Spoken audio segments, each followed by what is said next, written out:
So I don't see those announcement videos before I get up here, and sometimes I'm laughing so hard that I'm just like, did we do that? Did we just do that? Okay, I'm supposed to preach now. So anyway, this is going to be great today, and thank you, Maurice. I can definitely tell that you are a Hawks fan. We got two different Hawks hats. That's great. That's great. You got to cheer for our Atlanta teams. That's it.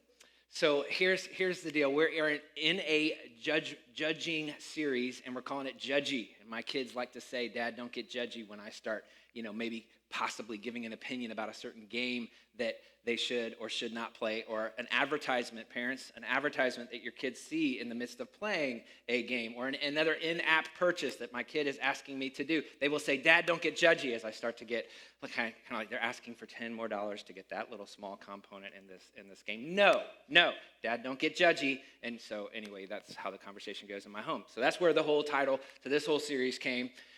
Judgy came from my kids, and I told Landon that last Sunday night as I was putting him to bed. He said, no, you didn't. You didn't really name the series Judgy. Show me, and I had to prove it to him on the app that we really called this series Judgy. So came from Landon. Sure, give him a pat on the back next time you see him, if you see him walking around. But I'm doing this series because I think we're getting a little bit judgy, I should say a lot of bit judgy as a country, as a society, and I think us as believers, Jesus followers in particular, are getting caught up in it, swept up in it. And we discovered a few things last week, did we not? We discovered quite a few things. I hope it was very helpful for you, and I really encourage you, if I don't say it throughout this message, to get last week's message. You might feel like, if this is your first message in this series, that you get everything that you need to get today. Really, there's a lot. We talked about social media and how some of the divisions are being caused in our nation and how we get swept up in it so easily. Last week's message that I won't be talking about today. But we discovered one of the things was that whenever you sit in this chair, let me change these up while I'm talking here. Whenever you sit in the judger chair, it's easy for you to kind of think yourself better than others, and you sort of get this self-righteous feel. And we even say that there's a self-righteous narcissism that starts to get inside of you, that you start thinking, I'm so awesome because I see, and how could they not see? So I'm so awesome and I'm better. Not only does self-righteousness set in, but a little bit of narcissism, a little bit of pride, and I'm awesome starts to creep in. And when you're the judger, you sort of think that somehow, some way, they're going to be able to hear your argument, see your great points, and you're going to somehow win them over because you're so convincing, and doggone it, I'm right. And as Christians, I have verses that prove that I'm right. But the opposite actually happens. That when I get judged, my heart doesn't move in your direction. You actually drive me further into my behavior. Why? Because, oh my gosh, how could you be so blinded? And how could you, and I got issues, so blind to your own issues. How could you be so blind yourself? You've got issues, maybe not the exact same issue, but you've got issues, and you drive me further and further away. In fact, that's something I want to throw up here because I think this is something we all need to take a screenshot of or tweet this out. When you judge, you actually drive somebody further away. Can we throw that up? It's one of the first slides. There we go. It doesn't make me want to change. It makes me want to run in the opposite direction. Isn't that interesting? And then it was interesting to discover after we kind of saw that, and I guess you kind of can observe that in culture, and of course Scripture substantiates it, but you kind of see that in culture, you see that in your own dynamic. Nothing's more powerful on the human heart than acceptance or rejection. You've heard us talking about that here. You accept somebody, people want to move in your direction. That's why friendships are so powerful and why we open ourselves to bad influences. You're getting accepted by somebody, but rejection, judgment is a form of rejection, and rejection makes my heart want to run away from you. As true as that is, Jesus actually says, there are times when you should judge. There is a role for it. There is a place for it. He doesn't say, do not ever judge. That may be surprising to you in Matthew chapter 7, verse 1, where it actually says the first three words are do not judge, okay? He doesn't say that when you look at the whole context, and today we're going to read the rest of the verses, and you're going to be surprised. But here's what I want you to hear from last week. I guess this is kind of what we concluded. He doesn't say don't ever judge. He says apply the great commandment to your judging. When you're judging, apply the great commandment. Does anybody know what the great commandment is? It's love God, love people. You've seen the bumper stickers? Love God, love people. It comes from the great commandment. It's our kind of paraphrase of saying love the Lord your God with all your heart, mind, soul, and strength. Love your neighbor as yourself. That second part, you'll tell me that you love me by how you love your neighbor. Okay, so it has, they're really one. It sounds like two, but it's really one because you can't really love your brother unless you love them. And then if you say you love God, but you don't love your brother, you really don't love me. He talks about that plenty in Scripture, 1 John 4, all that kind of stuff. But here's what he's saying with your judgment. He says, I want you to judge unto others the way that you would like to be judged. If you have a problem and you wanted somebody, if somebody was going to approach you about a problem, maybe it's your spouse or maybe it's an accountability partner, or it's a friend who maybe sees something, you're maybe a public figure or you're a boss or something like that, and your employee is going to come to you, how would you like them to approach you? Jesus says, that's how I would like for you to approach all of your conversations that you're going to have, where you approach somebody with an issue. Love others the way that you want to be loved. Judge others the way that you want to be judged. That was huge. That was I hope, revolutionary for you as you have conversations as married people, as you have conversations with your kids. This is huge for you parents. Your kids' hearts will open up to you if you just simply judge the way that you wanted to be judged when you were 6 years old, when you were 8 years old, when you were 10 years old. How would you have liked to heard it? That doesn't mean we don't shirk our responsibility or even discipline our children. We certainly discipline our children. But as you're doing it, as you're shepherding the heart, this is huge. How would you have wanted to hear it as a 12-year-old, as a teenager, or as a single adult? How would you have wanted to hear it? Okay. Now, here's the interesting thing. Into all of this confusion, Jesus speaks. And I'm going to add some more confusion before we get into it here, okay? This is what I noticed this week, okay, as I was kind of thinking through, okay, how do I make this even clearer? Because Jesus goes so clear, and how do I open up? I noticed this about flaws in character flaws. And we see a lot of character flaws in the political landscape and the political candidates that we're looking at these days. We see a lot of character flaws in a lot of people. We'll just say a lot of people. There's lots of things going on in our culture where we just see character flaw, blind spot, weak issue in their life. How could they say that when this is going on in their life? Character flaws, right? Character flaws are interesting because when I see a character flaw in you, it makes me a little bit angry. It makes me want to judge you, right? Your character flaws. But when I see a character flaw in me, I'm not so sure. I just call it a mistake. I have a momentary lapse of judgment, and I had a mistake, and I sort of ignore my character flaws. Your character flaws, however, make me want to do something about you, make me want to fix you, right? But my character flaws, I'm not so sure I'm so motivated to do anything about it. Isn't that interesting? How can we, same character flaw. It might even be a lesser character flaw in somebody else. And I get angry. I get judgy. But a bigger character flaw even in my own life. It was a mistake. I'm not really that motivated. Jesus says, verse 3. We'll pick up Matthew 7. We read verse 1 and 2 last week. Verse 3, he says, now let me make this even clearer. Let me take you to the point I really want to make. And last week, it was a point that I wanted to make. But this is like the one I really want to make. You've heard this part before. Why? Let's just start with that. Because we blow right by this why and we go right on to the next. He says, why? This is a question. It's a question that Jesus wants to ask you and he wants to ask me as we're Jesus followers in the United States of America in 2020. But the 21st century in particular, with all of our reality shows that have reinforced you should judge and your opinion matters more than it really does and all that kind of stuff. He says he wants to ask you, 21st century American Christian who's trying to follow Jesus with all your heart. He says, why? Why do you look at the speck of sawdust in your brother's eye? He says, why? This is important. Why do you even care? This is a why question. I want to get to the heart. I want to get to the why behind the what. You're jumping onto the what. I want to talk about the why. Why? Okay, look at the person that you're judging and that you see their issue and you see it so much more clearly, their issue, than they see in their own life. You see it, okay? You're looking at that person. You're thinking about your boss. You're thinking about your spouse, even though they're sitting right next to you. You're thinking about the issue that you've wanted to bring up for centuries now, or centuries. Maybe 2020 has felt like centuries to you, but like for weeks, you've thought about this and you are thinking about that issue right now. Maybe it's your child and you just don't know how to talk to them about it. They've got something wrong, okay? They've got something wrong. He says, dust in their eye. He's using an analogy here, dust in their eye, which is symbolic of saying they have a problem. They do, in fact, have a problem. That sawdust, that is a problem, okay?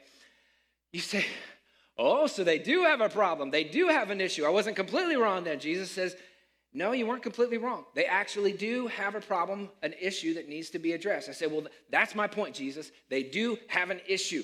Jesus is going, before you judge them, answer this question, Justin.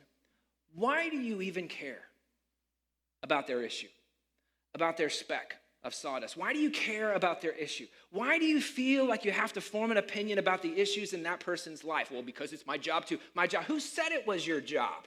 Let's talk about that for a sec. All right, let me just kind of pause and just ask that. Who said it was your job? Okay? I'm not saying that there isn't a place and a time when you should talk to somebody about their sin, that there isn't a place and a time when you shouldn't talk to somebody about their wrong opinion. I'm not saying that there aren't those moments. But why does their sin make you feel the way that you feel? Long pause. I just want you to pause and sit there for a moment. Why does their anger issue, or why does their wrong opinion, and how can they be a believer and have that opinion? Or why does their sin, and maybe it's even a gross sin, why does that elicit the emotion that it elicits in you? Why is there this rise? Why does their sin make you feel the way that you feel? Married people, this would be revolutionary in your marriage if you were to just ask this question, the question that Jesus asks you, and he's asking you right now. If you could get to where you trigger yourself to ask this question. This is why I say Jesus is so brilliant and was so brilliant and is so brilliant, right? And through his Holy Spirit now we can still hear from him through Scripture as it brings it. It's just his subtle way of taking us where he's about to take us. He's introduced us to a new path. Why does their sin make you feel what you feel, judger? If you dare to begin to kind of creep into this chair, here's what he wants you to ask before you kind of slide your bottom into this chair, okay, as you're kind of easing yourself into it. It happens subconsciously sometimes. You just fall right into this whole moment. He says, if you're about to sit in this chair, ask yourself the question, why does their sin make you feel the way that you feel? It's a whole new path, a whole new way of approaching and using the skill that God gave you of judging, of forming opinions, discernment you might call it, opinion making. It's a God thing. It's an image of God thing. God gave it to you. It's a good thing. We're just supposed to use it in life-giving ways, not life-taking ways, as we talked about last week. Verse 3 says, there's a second part to my question. I wasn't done with my question there. The second part of my question, he says, and at the same time, pay no attention to the plank in your own eye. In other words, Justin, why are you so emotional? Why are you so excited about this? Why are you so motivated to look at their problems and not your own? Okay, Jesus, you asked. I do kind of know the answer to that. I don't really think about my problems very much, quite frankly. And that's not very fun to think that I have problems or that I have issues. That's why I don't think about it. That's why I like to think about other people's problems, because I'm even kind of getting to the point, Jesus, if I'm really honest with you, because it's just you and me talking here in front of all these people. We're just talking. I'm starting to think I actually don't have any problems. I mean, what problems? I have problems? That's news to me. I have problems? No, I don't have problems. They have problems. She and he wants this in our marriage, or they as a coworker at work want this. I don't really think I have wrong opinions. I don't think I have problems because I see clearly, right? The narcissism I talked about last week. This is why judging people, you got to be so careful because it makes you more self-righteous. It makes you think that you're better than other people. And we slip right into it and we start living our lives. And months and years even pass in our lives, thinking that we're better than other people because we see so clearly. And we begin to be blinded to our own problems. We even begin to think we don't have problems ourselves. And that's what Jesus is getting at. How can they not see their problems? I have more clarity about them than they do about them. Jesus says, no, you don't. You got a big old plank right there. And Jesus says, hey, you pull the plank down long enough to see the sawdust and the issues in other people's eyes, but you're blinded. That's what he's getting at. Blinded. Not millions of specks of sawdust are there. That's not necessarily his point, though you may have bigger issues than they have. Their sawdust it may be smaller than your big plank. But he's saying you're blinded and you're not even willing, and you even ignore the issues in your own life. Because again, your lack of character makes me angry. My lack of character is just a mistake. I'm moving on. It's true for spouses. This is true for kids and parent relationships. Your kids will start doing it back to you, parents. They will. Just wait. Wait till they become 13-year-olds. There's just something that changes, and it all flips. You get judgy in their adolescence, you'll start going, where did this come from? They're just judging you with the same kind of unfairness that possibly you judged them with. And we're going to talk about how to judge your kids and how to discipline your kids later today. But here's the deal. You're blinded to something. You're not even willing to look in your own life because your lack of character makes me want to do something about you, fix you, judge you, talk to you, have an intervention. We need to show up at his house. I'm going to get real active about your lack of character. But my lack of character, I'm not so sure I'm that motivated. So here's where he's taking us to. This is the heart of the issue. Here's what Jesus is suggesting. And when I see something in you that bothers me, I need to ask. Here's the question. I wonder what God wants to deal with in my life. What is it about them that creates this emotional rise? That reflects back on me? What is it about them that reflects back on me issues that I need to deal with? That may not be identical. In fact, I may not even deal with their issue at all. I'm like pure in their issue. But it's a similar issue in a whole different category. Let me reflect back on if they're so blinded to something and the self-righteous rise starts coming out of me and I start going, how come they can't see that? I need to ask, what is it that I'm blinded to? And I'm just as blinded in a whole different category. Why the emotion? He says, you need to ask, do I have sin too? Why in the world am I so adamant and so interested in what's going on in their life, in their eye, when there's something in mine? Then listen to how he finishes this. This is so amazing. Verse 4. And pay no attention to your own eye. Verse 4. How can you say to your brother, let me take the speck? Let me take the little speck. Listen to this. When all the time there is a plank in your own eye. How can you do that, Jesus says? Listen, how can you love this person? I mean, I don't think that you wouldn't say that you don't love them, right? Every Christian, good Christian at least says, I love them from afar, But you're judging them up and down. Remember we talked about the scan that we all do, judged, and we've learned it, I think, from reality TV shows, but then social media has exasperated that, and we're just out of control now, okay? Out of control. You love this person. How can you do that if you love them? Okay? Here's why, Jesus says. Because you don't have to defend your sin when you do that. You've heard the whole greatest defense is a great offense, right? And we intuitively do this. You may not even have words to that or have known that. It's kind of football language. But you know that I don't really have to think about my sin. I don't really have to defend myself. I probably won't get judged as much if I'm active judging and just kind of spouting off all these judgments.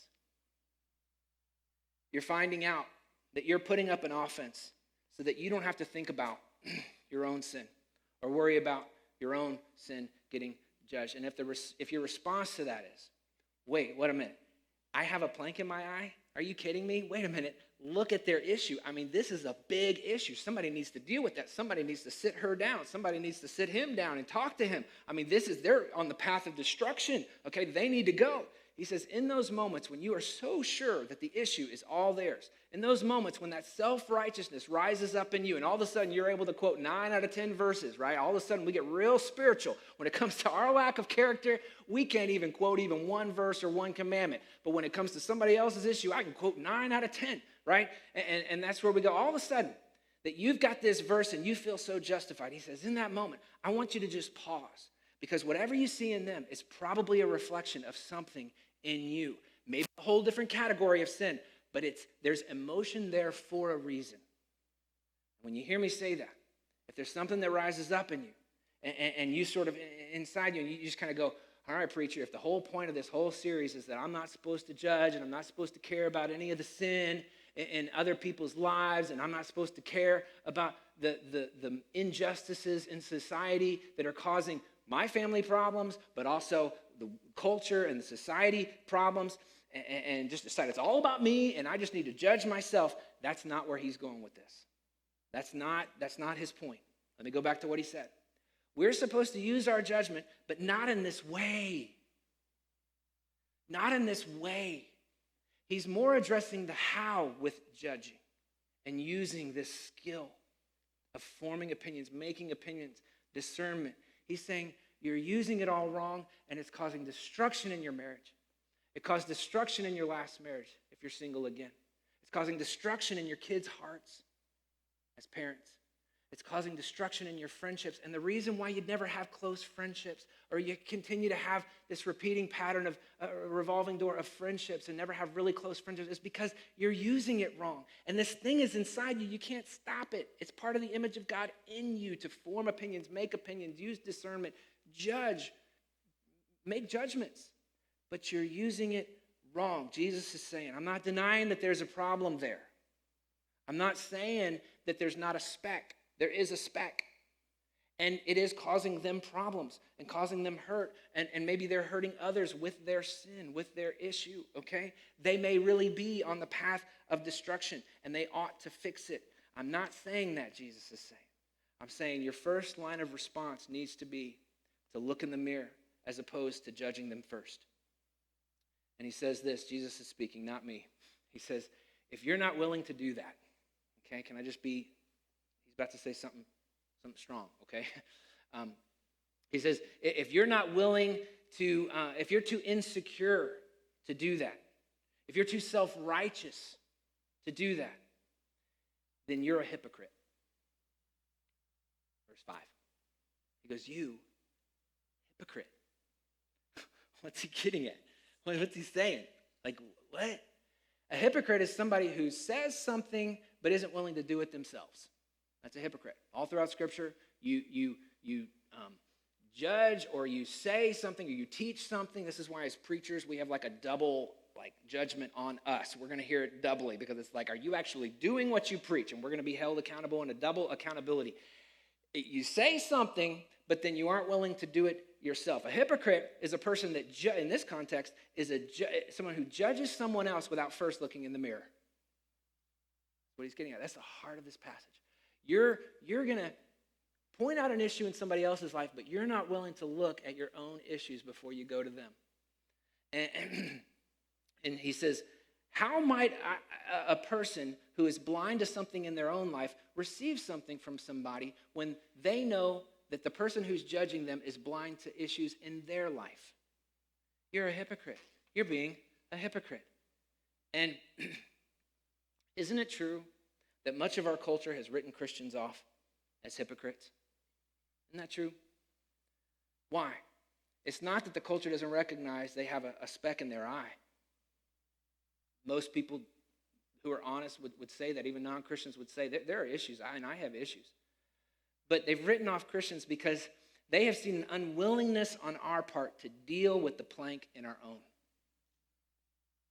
It's not that culture doesn't recognize they have a speck in their eye. It's that they have seen an unwillingness on Christians' part to deal with the plank in our own. It's humility that shines the glory of God. It's humility that makes people want to move in our direction. This is what Jesus did. And I think he was pretty influential. He really was the most influential person in history. And he's serving people, and he's humble, and boy, was he right. And boy, did he see more than we see in other people's hearts, right? Because he was God. But he chose the path of humility. And people were attracted to him. People who were nothing like him wanted to be around him. They knew that they'd just been sleeping with somebody last night, prostitutes. And this afternoon, I want to have lunch with this guy who I know stands against most of what I do with my life, but I want to be around him because they knew his stand. He didn't water down sin. They knew his stand, yet they wanted to hear more from him. It's humility. And so what we do is we justify our position by saying, yeah, but God doesn't approve of that kind of behavior.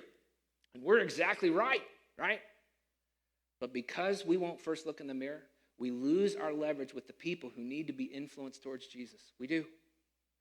That can happen in culture, and it does happen in culture. It happens in friendships. It happens between dads and moms, dads and sons, dads and moms too, moms to dads. It happens from Christian spouses to non-Christian spouses. It does happen in culture where we're able to win them over, and they're attracted to something that judges and has commandments that are in direct contradiction to some of their behaviors. It happens. You see it and you just go, that can only be God. But it happens very little lately with the church and the world, because you know what? When you have sat in this seat for very long, you know you're not perfect. You know that you haven't got everything right.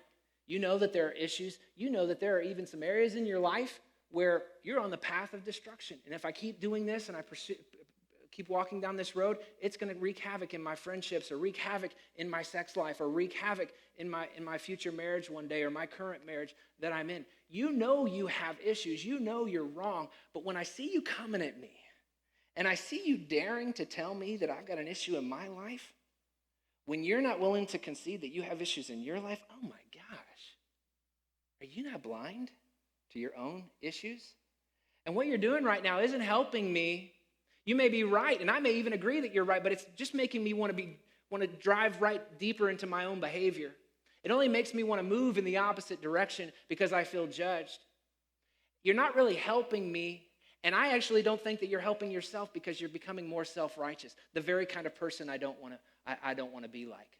And you're a Christian? I don't know that I even want to become a Christian now, if that's what it means to be a Christian, to be so blinded to my own, to my sin. So I might as well be a non-Christian and get to live like I want, because I at least get to keep my sin and keep doing what I want to do, because I don't want to be self-righteous like you. You see this dynamic?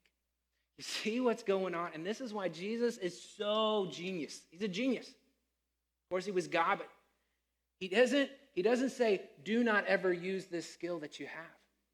He says, you've got to be willing. You got to be humble. And that's what we are. As Jesus followers, his love over us, what he's done for us on our behalf, makes us humble. And we've got to be willing to first look at ourselves. This is what this verse means. And if we will do that, we can change the world.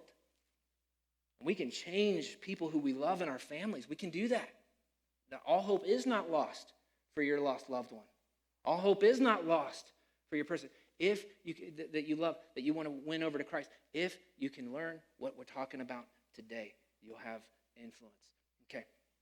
So here's here's where we're going.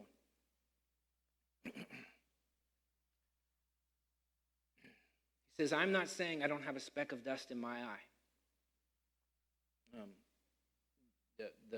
They don't have a speck of dust in their eye. But you've got to be willing to look in the mirror yourself. And when that happens, you become a changed person. When you do that, when you say, I'm going to look and see where there's some blind spots in my own eye, it may not be as big as a plank, but it may be that I've got issues in a similar area or a different area. You do incredible good, not only for them, but also for yourself, because you become a softer person. You hedge yourself off from self-righteousness and from getting prideful. And then there's all the benefit in them. Here's what happens. You now are a prepared person. You now are a person that they can actually receive from. We're going to talk about that for the remainder of our few minutes here today. Look at this in verse 5. Jesus says, there's a solution for this problem, for you becoming a person that no one wants to hear their issues from. Listen to how he finishes. This is so powerful. Verse 5. He goes, first. Now, why do you think there's a first? Because there's a second. It's very good, very good. Front row up here. You guys are the most studious, astute people in the front row.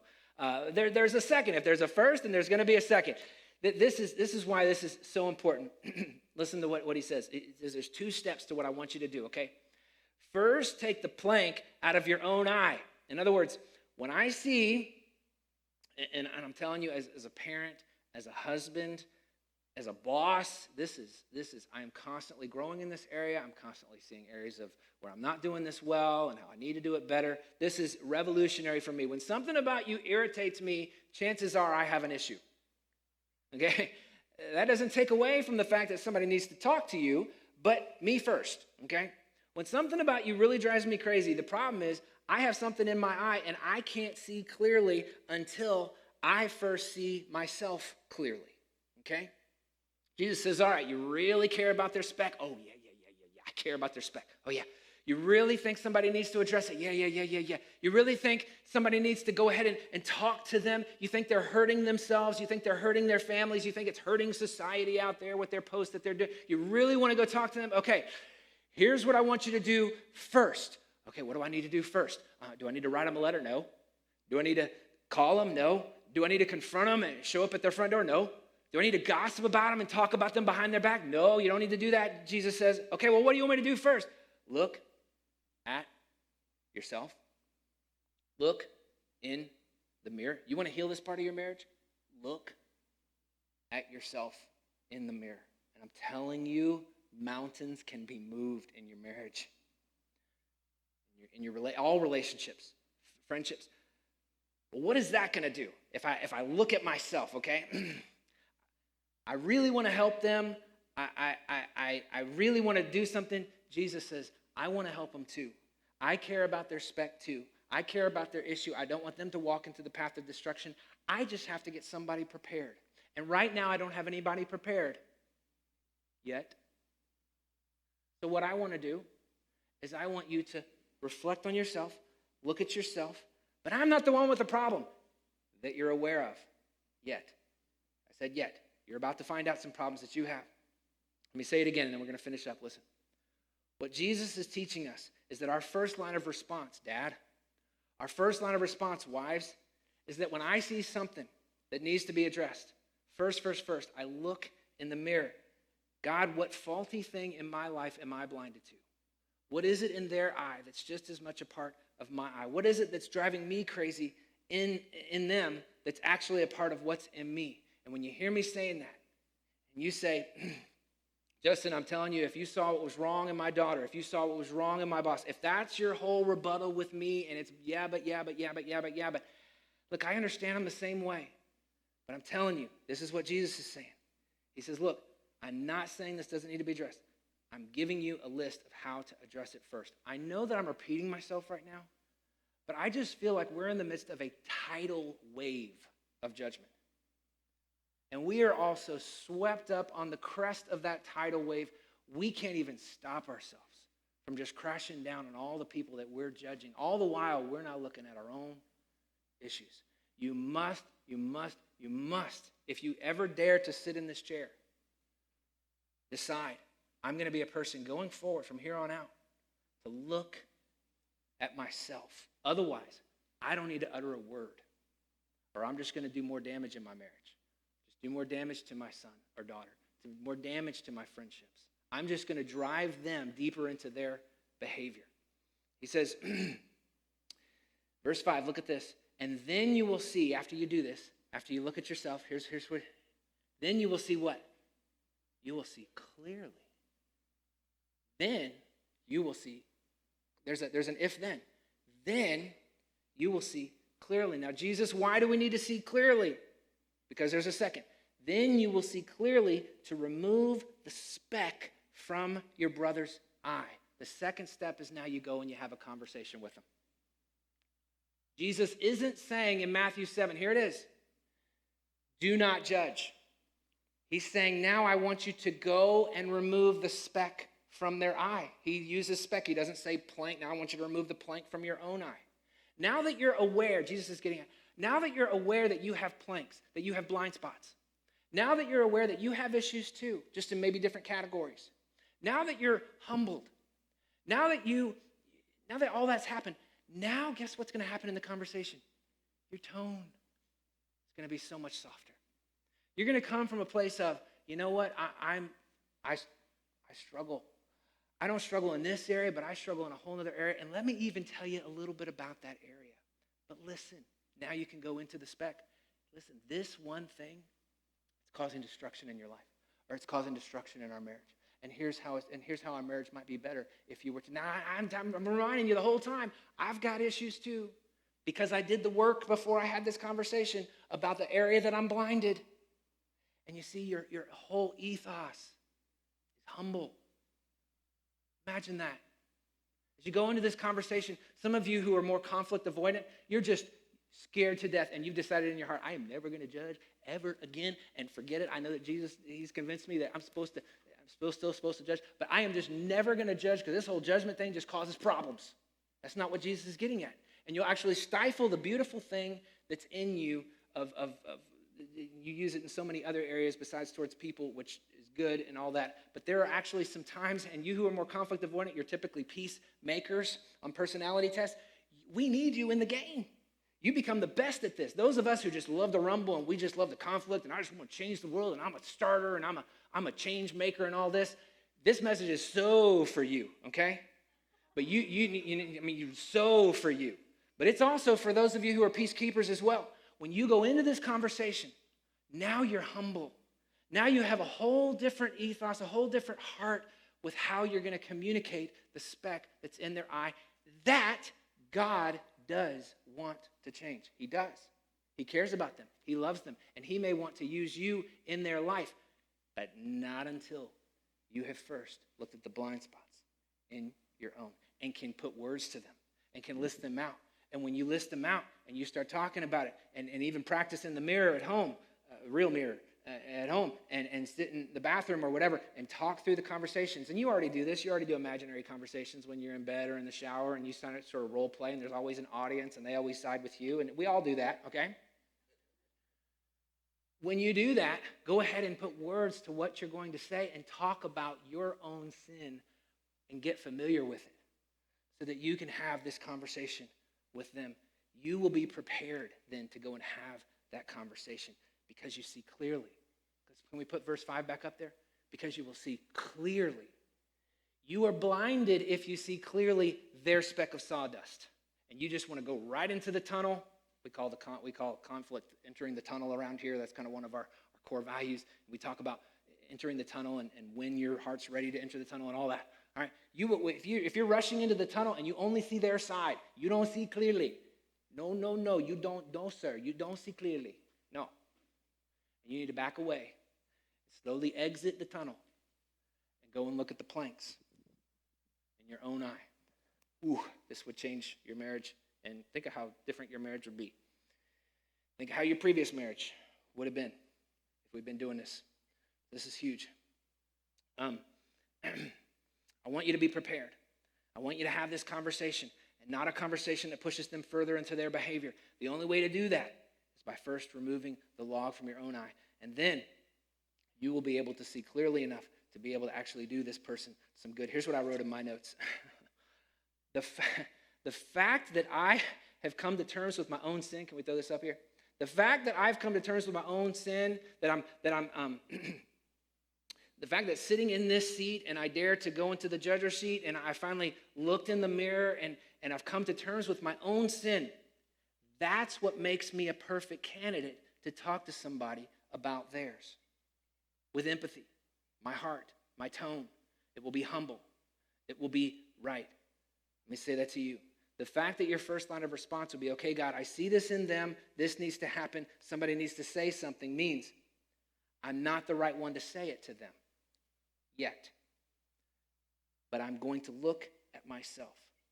When I'm willing to do that and have an honest conversation with God about a reflection of what's in them that is in me, then I become the perfect candidate to talk to them about their sawdust. But until I do, and unless I do, I'm just going to drive them deeper into their behavior. So I shouldn't say a word. We always overlook minor offenses, Christians. We overlook minor offenses. We overlook minor offenses. We overlook minor offenses.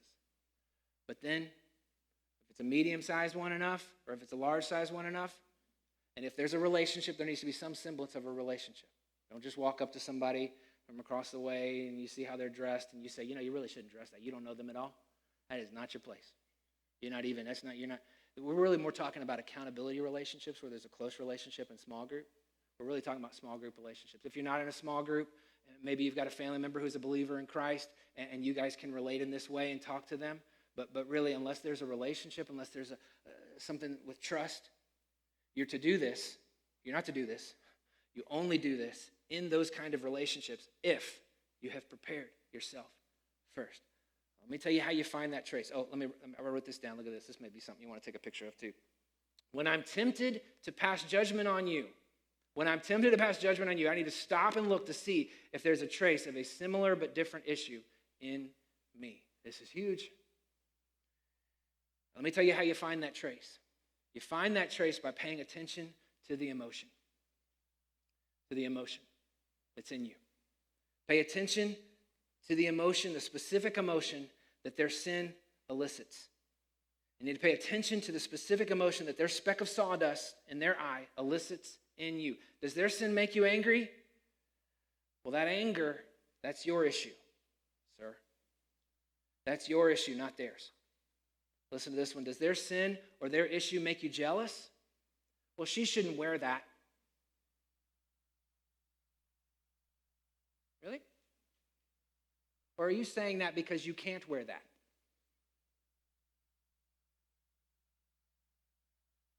Well, that's because, well, she shouldn't dress like that because I used to and can't anymore. And you're right. Okay? Maybe she shouldn't wear that. But is it more than just a concern about what she has on? Or is there more to it than that? Why the emotion? Why the rise? Well, what's got you all up in arms, right? Because until you strip away your jealousy, you're not a candidate to help her. Until you strip away your anger, you won't be able to see and aren't a good candidate to talk to them. Does what he do make you angry? Why does it make you angry? Well, because me and God, we're like this, and it just makes me angry. It makes God so angry. Whoa. Your self-righteousness and God's righteousness are not on par, not the same thing. Let's separate those things really quickly, okay? If somebody else's sin makes you angry, you need to look at yourself and say, God, something needs to be done, but I'm so angry. What is it in me that their sin has made me so emotional? I've got a log in my eye. Here's the question. First line of response. God, why do I feel what I feel? And why is this so big emotionally? That's exactly what Jesus is getting at here.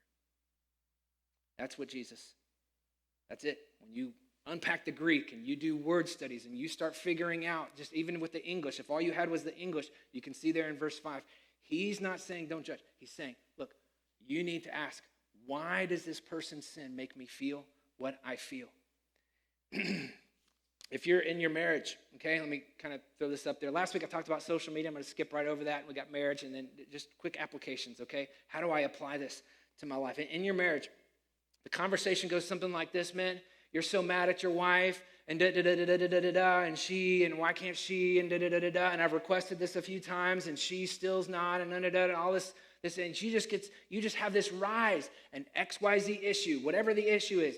I just can't believe she, and your wife, she believes the same things you believe, right? She believes that we should be followers of Christ and we should be committed in marriage wholeheartedly and we should change for one another. She believes all the same things you believe, but she's not as angry as you are. And she's trying to get to the bottom of this and she's going, honey, what's wrong? Honey, what's wrong? Honey, what's wrong? And I just don't understand. And you're quoting verses, God this and Jesus that, and the Bible says, and the church and the preacher said this. And she doesn't share your same frustration and she's trying to figure out what's the big deal. Hey, big clue, man, big clue.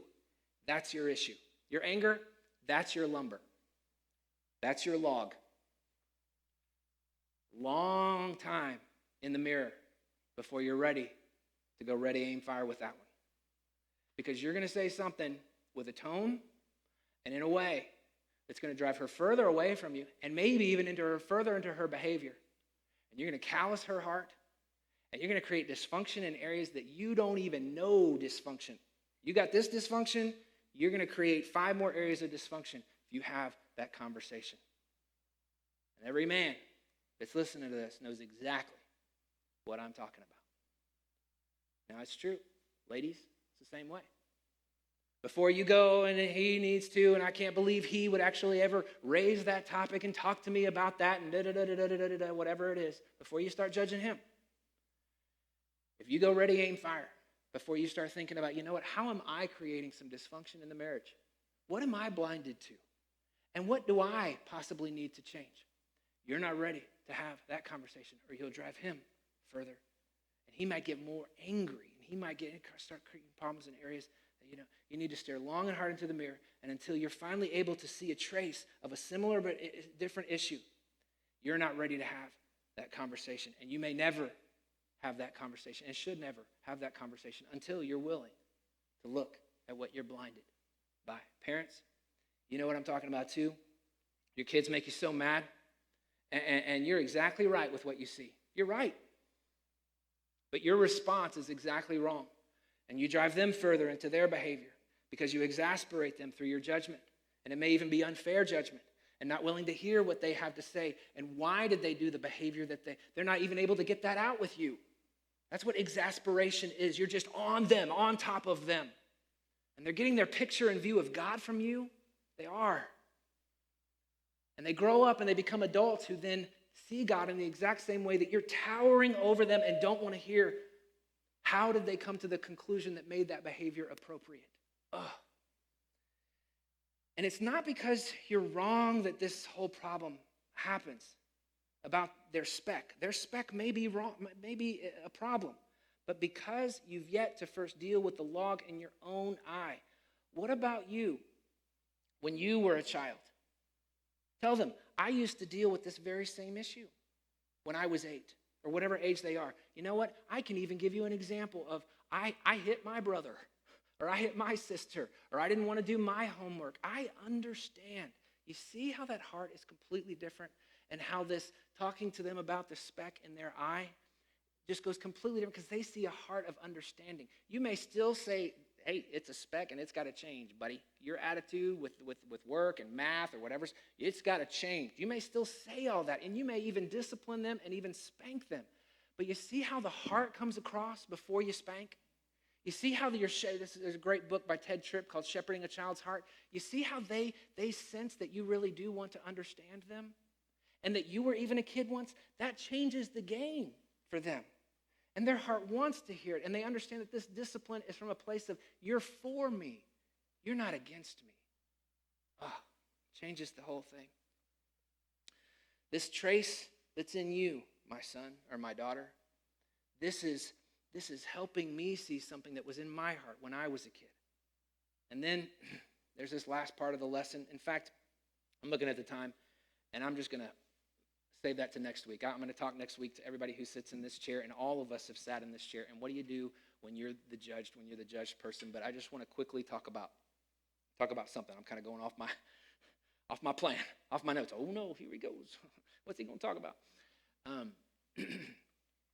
With what's happening in culture right now, and a president-elect and a president who's maybe not going to concede the presidency, and all that's out there on NPR and what you're watching on NBC, CBS, ABC, and what we're listening to night after night, and it's like, oh my gosh, what could happen? And maybe nothing will happen. But there's all this back and forth and this judgment. I just want to talk to Jesus followers today because there's no one in the world who's really listening to this. You may be a non-believer, and that's great. I love that you're here, and we make this place for you, in fact, so I'm glad that you're here. But I just want to talk to us as Jesus followers and how we respond to this whole back and forth, judger and judged, and what we're kind of dealing with. And it's creating a higher level of anxiety, as if we didn't already have enough anxiety in 2020, right, with the pandemic.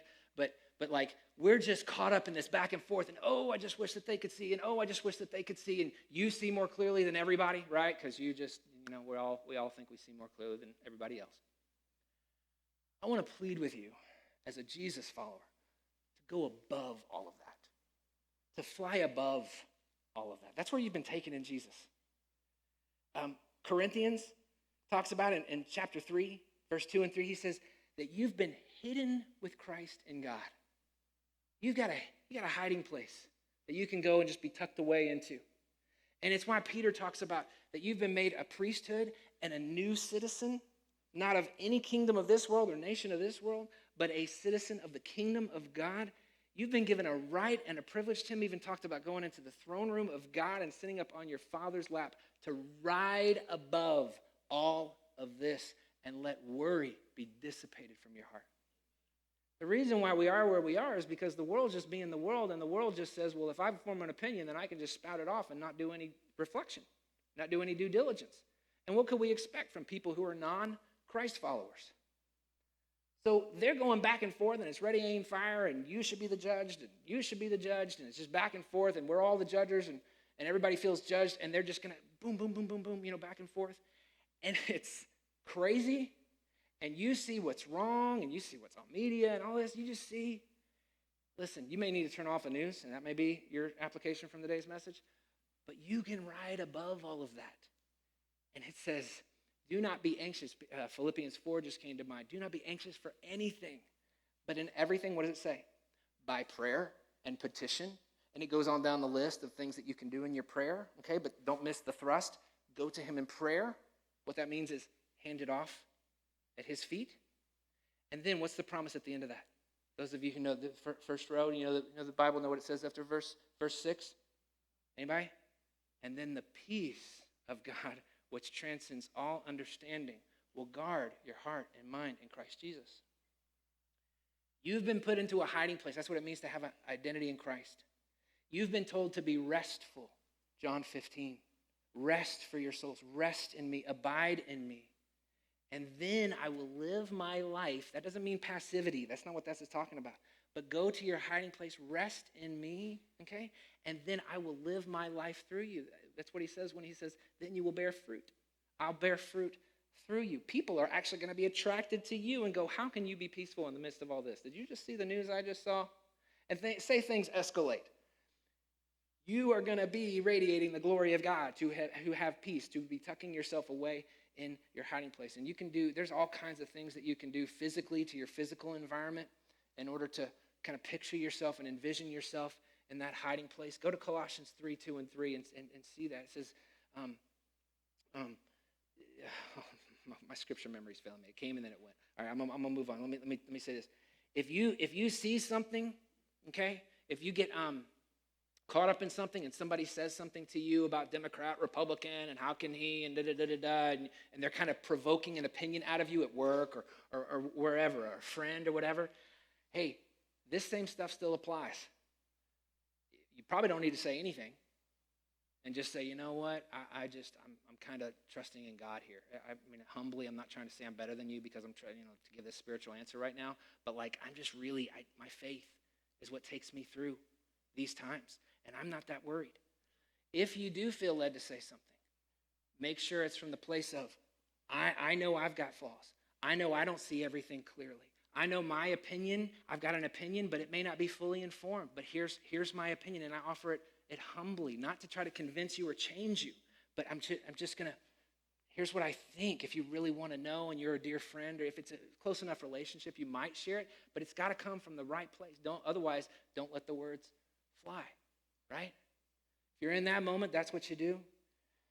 Otherwise, thirdly, you don't say anything at all.